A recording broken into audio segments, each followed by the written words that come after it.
Right, thank you, Dennis. Shifting focus now, a broadband on cell phones in Florida's public schools had great reception in the Florida House today, but our inside man in Tallahassee, Forrest Saunders, reveals why the idea might be hitting a disconnect in the state Senate. In the very near future, now we'll be using yonder pouches that will help us follow through with this policy. Something like this could be coming to Florida's public schools. Pouches locking away a student's cell phone until the school day is over. Students will go through their dismissal process, hand over their yonder pouch to an employee, unlock the pouch. Just one way school districts could enforce a new cell phone ban working its way through the state legislature. 117 yeas, 0 nays, Mr. Speaker. So the bill passes. And clearing the Florida House Wednesday without a single no vote. We've actually seen that this helps improve school safety, especially with the decrease in bullying. That's the House bill sponsor, Rep. Demi Busada. She told us a few weeks ago that limiting bullying and increasing attention are why she wanted the upgraded restrictions.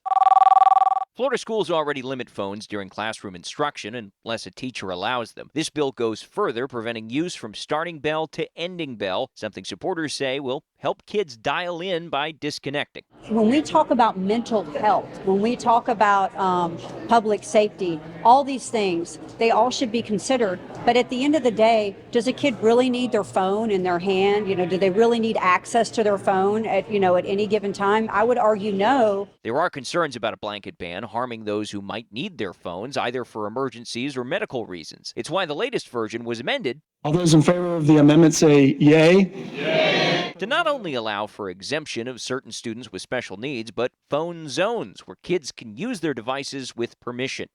The bill now heads to the Senate, where it faces a bad omen this late in session. No similar bill.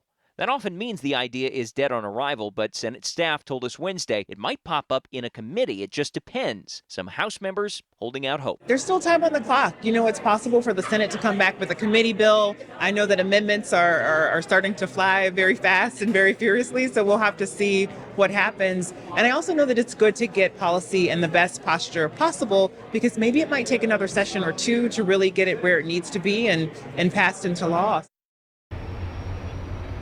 Okay, so what's next? Well, we're waiting to find out if this bill gets scheduled to any of those Senate committees, and we'll find out towards the end of this week. Paul?